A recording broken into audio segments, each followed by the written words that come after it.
Well, in this series that we've called Relentless, we've been looking at a God who sends his people out into the streets and the highways to invite people to be a part of what he's doing. And one of the things we've done in this series is we've invited people from our community who have been seeing God at work in their neighborhoods to come and share a little bit about that. So I'd like to invite my friend Julie Brunel to come up and join me up here.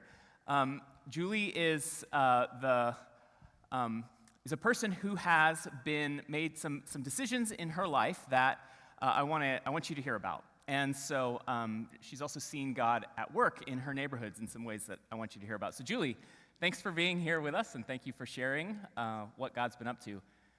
Could you start by just letting us know a little bit about what's been happening? Where have you seen God at work where you live, and how have you and your family decided to get involved? Okay, thank you, Andy.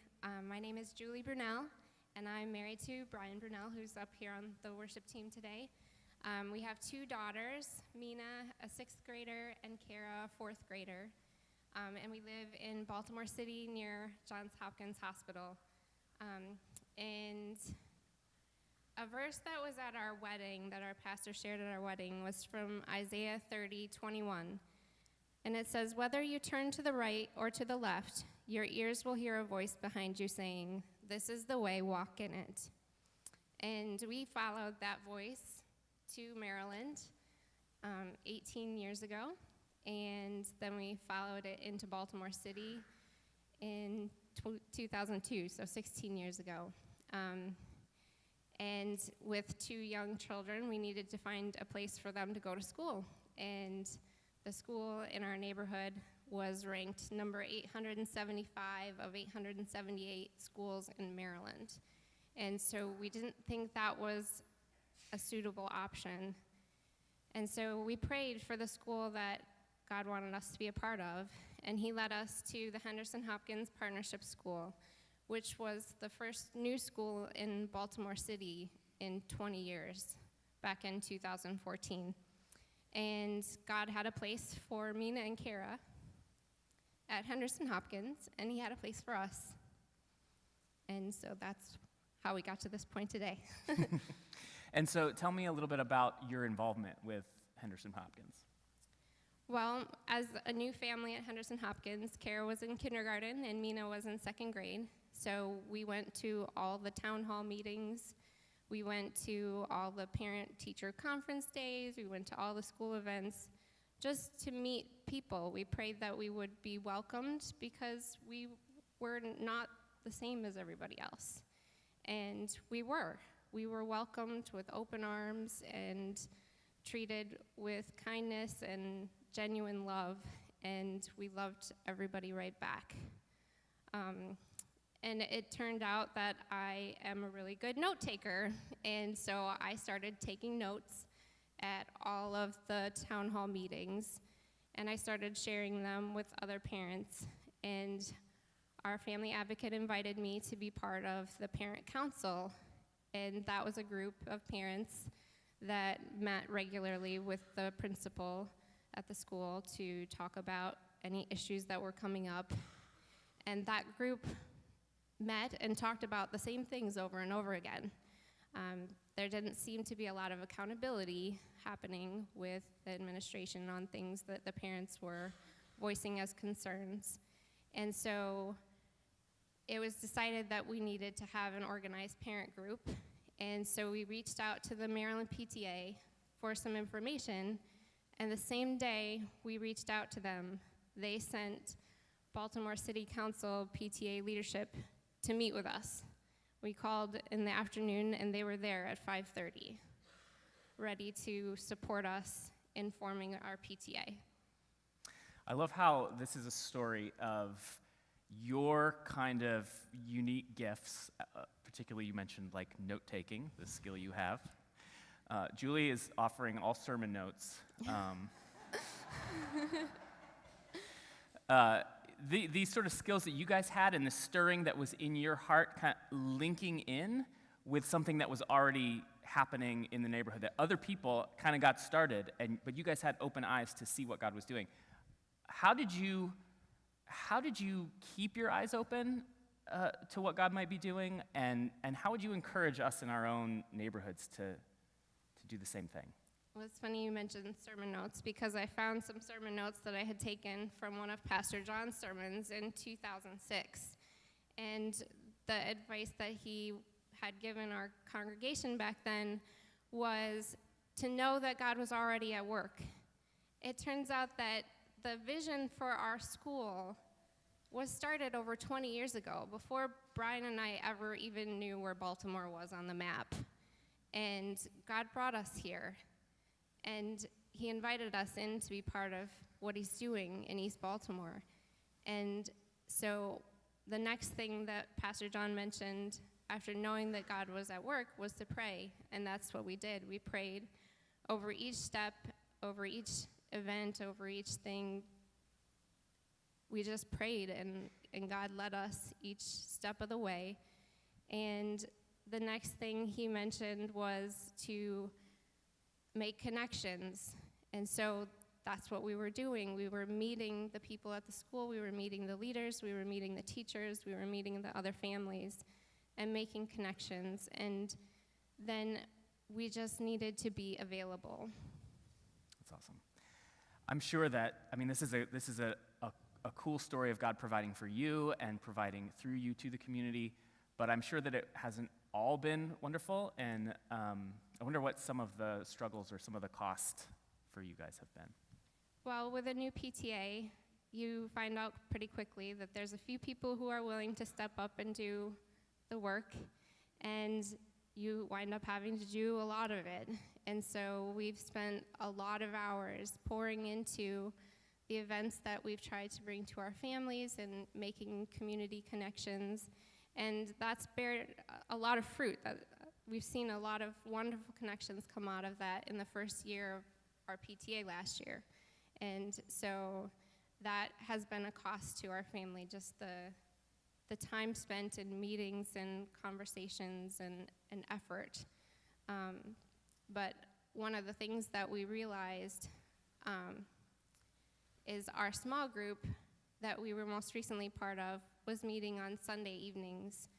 And we realized that us leaving our neighborhood on Sunday afternoons and evenings, we were missing out on an opportunity to connect with people in the city.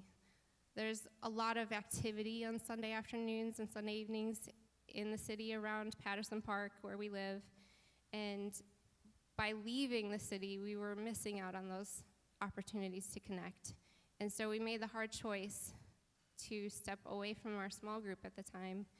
And that was sad for us, but we've been able to connect with our neighbors in meaningful ways, and we've been available for going to the park together with our classmates, and it was a hard decision to make, but it was an important one to be available.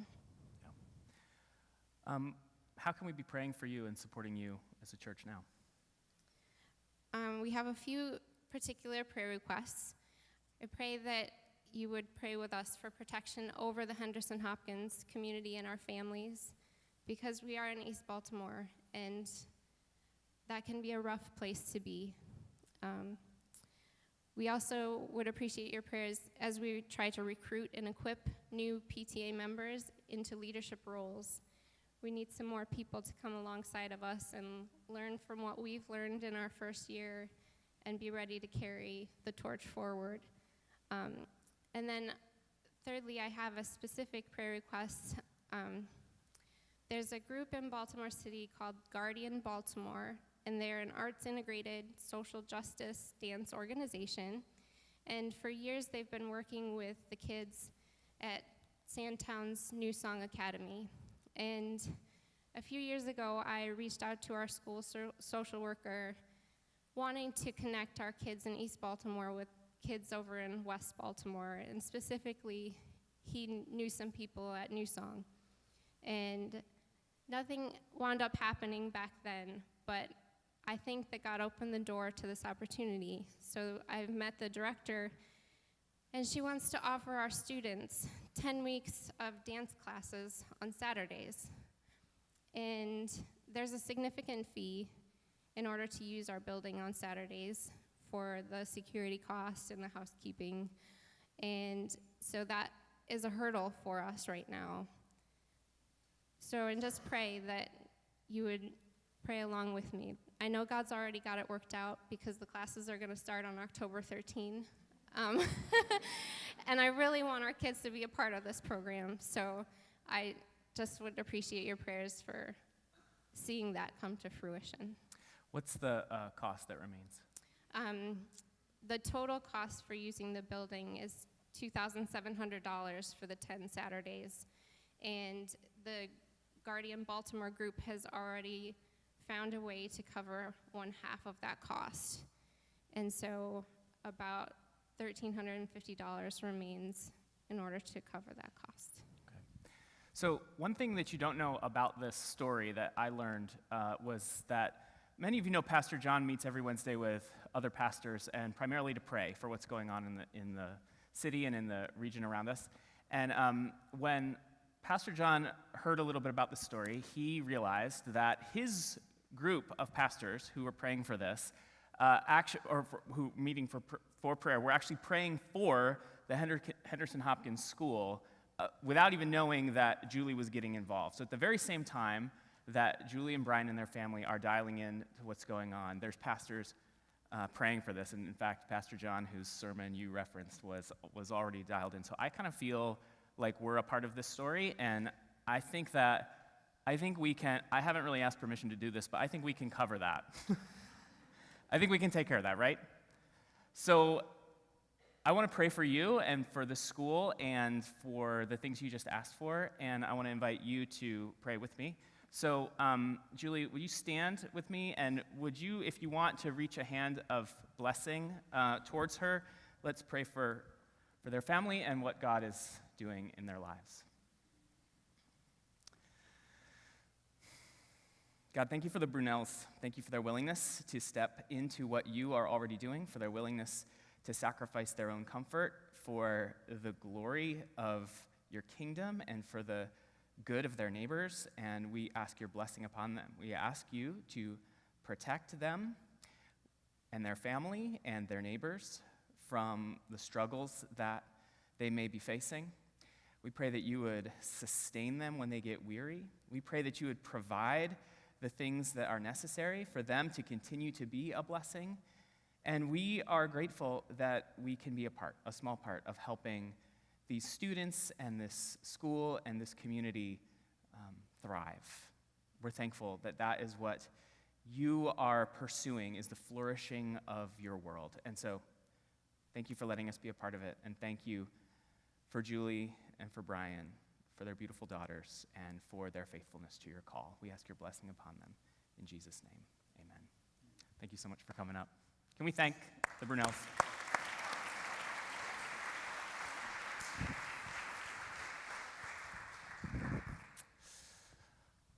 Man, I love that story. I love it because it reminds me of what is possible when we are willing to do what is necessary. And it reminds me of this whole sermon series where we've been thinking about this God who has shown himself to be a God who goes out into the world relentlessly to, as Pastor John put it a few weeks ago, a God who will stop at nothing until his kingdom is full of forgiven people. The stories like this remind me of what that looks like when it's lived out in our own individual lives. And it makes me reflect upon what has become possible for me because Jesus was willing to do what was necessary. And so then what might become possible when I am willing to do what is necessary for his kingdom. Our passage today comes right after a story that Jesus tells about this great banquet and this great host who is relentlessly seeking people to be blessed by this banquet. After this passage, Jesus sort of tells a story about counting the cost. You've heard the phrase, measure twice, cut once, right? That is some good advice. And I remember that it's good advice every time I try to do a home improvement project. Because I don't so much measure twice, cut once. What I typically do is forget to measure, go to Home Depot, remember that I don't actually know what I'm looking for, go back home, measure, take about 3 to 4 more trips to Home Depot until I get the right part. Then I come back and I'm feeling tired and distracted. So I leave whatever it was aside and do something else. But I appreciate measure twice, cut once. And that's what Jesus starts to get at after he tells this story in what might be the worst sales pitch in history. You can find it on page 954, Luke chapter 14, beginning in verse 25. There we read this. Large crowds were traveling with Jesus, and turning to them, he said, "If anyone comes to me and does not hate father and mother, wife and children, brothers and sisters, yes, even life itself, such a person cannot be my disciple. And whoever does not carry their cross and follow me cannot be my disciple. Suppose one of you wants to build a tower. Won't you first sit down and estimate the cost to see if you have enough money to complete it? For if you lay the foundation and are not able to finish it, everyone who sees it will ridicule you, saying, 'This person began to build and wasn't able to finish.' Or suppose a king is about to go to war against another king. Won't he first sit down and consider whether he is able with 10,000 men to oppose the one coming against him with 20,000? If he is not able, he will send a delegation while the other is still a long way off and will ask for terms of peace. In the same way, those of you who do not give up everything you have cannot be my disciples." Do you see what I mean? That has got to be the worst sales pitch ever. I mean, he just told this story about a great banquet being filled with guests. This would have been a really good time to sort of capstone that story with like the feeding of the 5,000 or something. Wouldn't that have been a nice conclusion to the story? But no, Jesus says, all right, if you want to come and follow me, you have to hate your family and rent a room on death row and give up everything you have. Seems like Jesus is a little off message here. This doesn't seem like the best way to start a movement, especially when you have a large crowd already there. But I've learned over time reading the Bible that when I encounter something like this that makes me say, what? It's actually a good time to lean in rather than to lean back, because there's often something surprising and interesting for me, something challenging for me in my own life. So I wonder if you will lean into this text with me, and we'll see what we can find. It starts in verse 26. The hard part does, where he says, "If anyone comes to me and does not hate father and mother, wife and children, brothers and sisters, yes, even life itself, such a person cannot be my disciple." There's got to be more here than meets the eye, because this is the same person speaking who in his life followed the 10 Commandments perfectly. And you may remember one of the 10 Commandments said something like, honor your father and your mother. This is also the same person who said that you have heard it said that if you murder someone, you will be judged for that. But I say to you that anyone who is even angry with a brother or sister will be subject to judgment. And not only this is the same guy who said, as I have loved you, so you must love one another. This is actually how he says the whole world's going to know that you're my disciples if you love one another. So how is it that we are supposed to both honor our father and mother and hate our families, or hate our families and yet not be angry with a brother or sister? Or how are we supposed to hate our families and love them as Jesus loved us? Well, those are very good questions. I'm so glad you asked them. In ancient Judaism, they used the word hate in a slightly different way than we use it today. When Jesus was talking about hate here, he wasn't talking so much about feelings of animosity as he was talking about our fundamental allegiance. He was using strong words, to be sure. He was trying to make a point, and this was a shocking point for people of the time. He was saying that our core purpose, the very center of our identity, the deepest commitment we have must be to him and him alone. And in a society where what family you came from basically said everything about your social status and everything about your prospects, to leave that aside and to have fundamental allegiance to something else was a hard teaching indeed. And it would have felt like hatred. It would have felt like you were acting with hatred towards your family. But Jesus is saying your fundamental allegiance must not be to your ancestry or to your social class or to anything else but me. The flip side of this is that we often find, when we think about it, that when we love God the most, we actually love our families the best. You know what we call parents whose whole life centers around their children? They used to be called helicopter parents, now they're called lawnmower parents.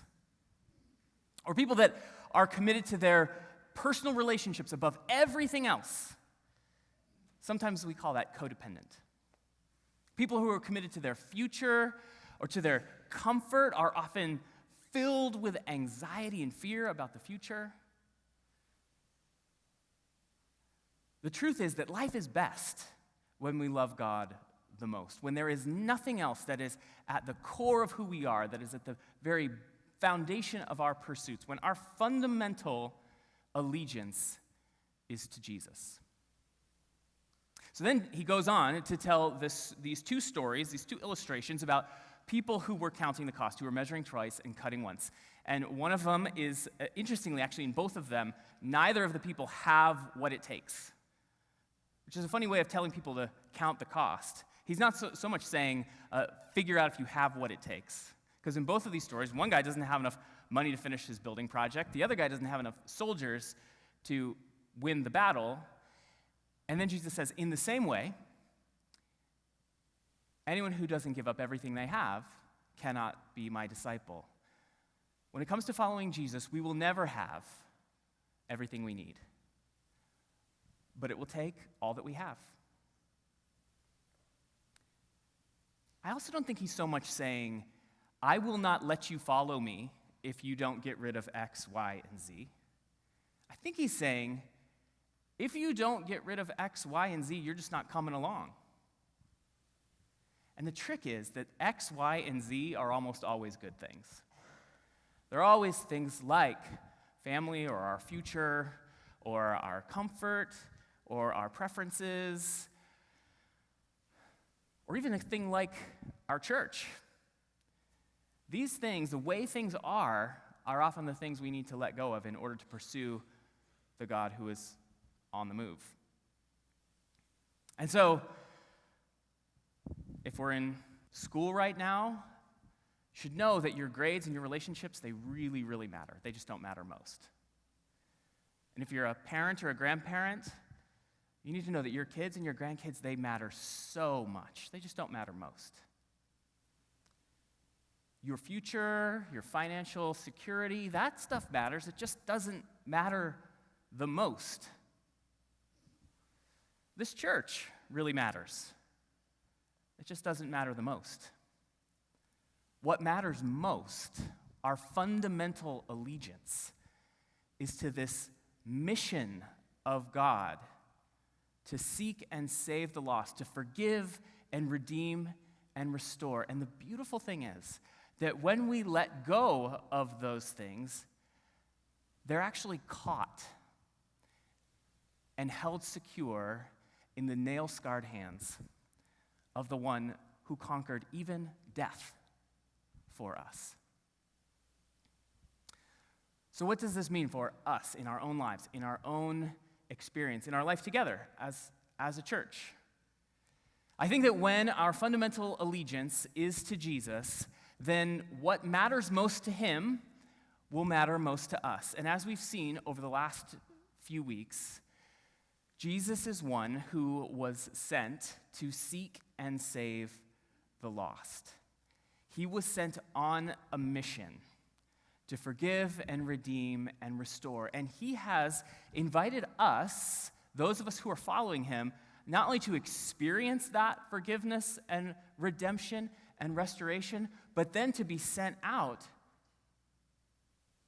to share that with others.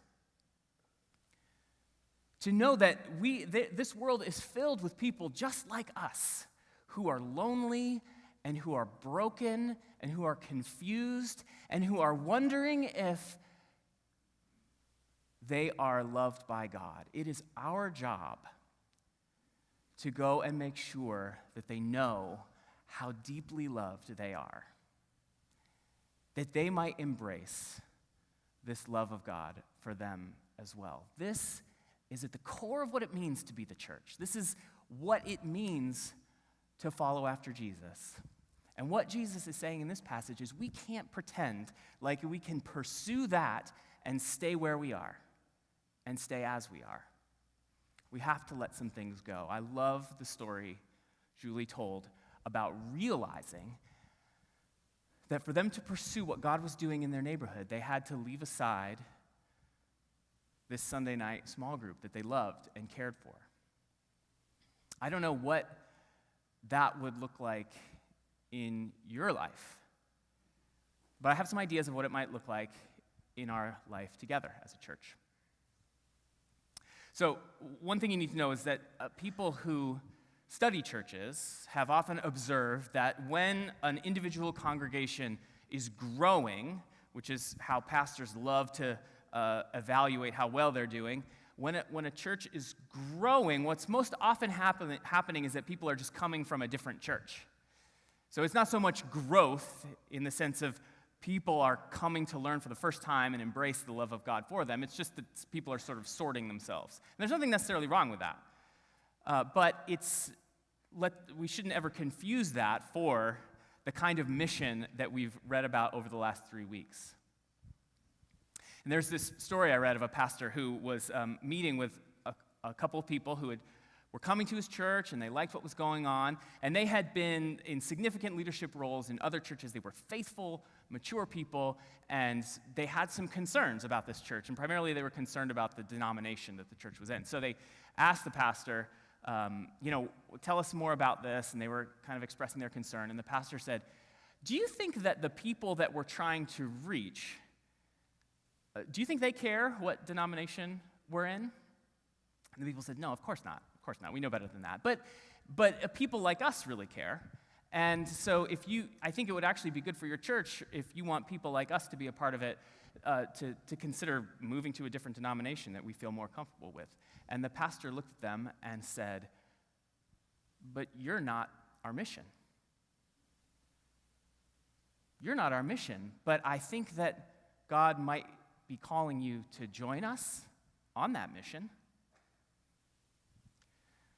I think about that story because I think about this church and how many people here are deeply faithful, mature followers of Jesus. And I think the same thing might be said to us. Just as a reminder, we are not the mission. Those of us who call Central home, you are not the mission. Now, don't get me wrong. I want you to grow in your relationship with Jesus. I want you to experience more deeply his love and his forgiveness. I want us to experience authentic community with one another. But you're not the mission. You're invited to join us on the mission. And I think that when we begin to embrace that as our fundamental allegiance, our fundamental allegiance is to the mission of Jesus, then we start to ask some questions a little differently. One thing we stop asking in quite the same way is the question, do I like it? Do I like this sermon?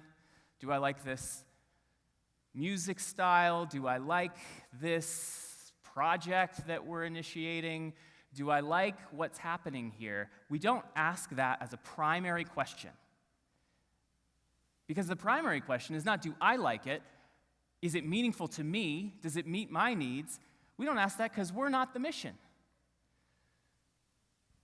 Because we're not the mission, we then ask, does it meet the needs of my neighbors and the next generation? Is it meaningful to people who have never considered or embraced the love of Jesus for them? I think if we make that shift and we continue to lean into that question, not does this work for me, but is it meaningful for those in my neighborhood and in the next generation who need to hear of God's love for them, then I think that we will experience, not only in this room, but in our neighborhoods, an incredible awakening of people coming to know and love Jesus Christ as they come to know of his love for them, not only because they come into this church, but because this church will go to them and find them and meet them where they are. I think this is what we're called to as a people who are following after this relentless God. It's happened before lots of times in the story of Central. I mean, this room we're sitting in right now once did not exist, but people counted the cost and invested for those who were not here yet. And just a few years ago, we, at significant cost, sent people and resources to plant St. Moses Church for the people who aren't in the room. And this year, we're going to be inviting you in lots of crazy, new, and different, wild, hard to quantify, hard to control. We're not even sure what it's going to look like, but we know that God is calling us to be a part of what he's doing in our neighborhoods and in the next generation in ways that we can't imagine yet. And I know what you're thinking. I know maybe some of you are wondering, like, well, what about my spiritual growth? Like, there's a lot of things that I feel like I need to grow in, and I don't know enough. I don't understand enough. All I can say is that I care a lot about your spiritual growth. I think the best way for us to grow is to be willing to go where God is going. If we want to be experiencing the love and fellowship of God, then we have to let go of our comforts and our pleasures and our preferences in order to follow him, to be with him where he is. And so we've started to do this in very small sorts of ways. If you were at the picnic a couple weeks ago, we sort of put you together in your among people who live near you, because we want to relentlessly be pointing you towards your neighborhoods and the people who are already around you, not only when you're here, but when you're out in the world, because that is the place where God is at work. That is the place where he is sending his people to share this love. And so we are going to this year be relentlessly pointing you on that mission of our relentless God, who, in Jesus Christ, gave up everything he had so that we could experience the life we were made for. We will not quit because we are following a God who never will.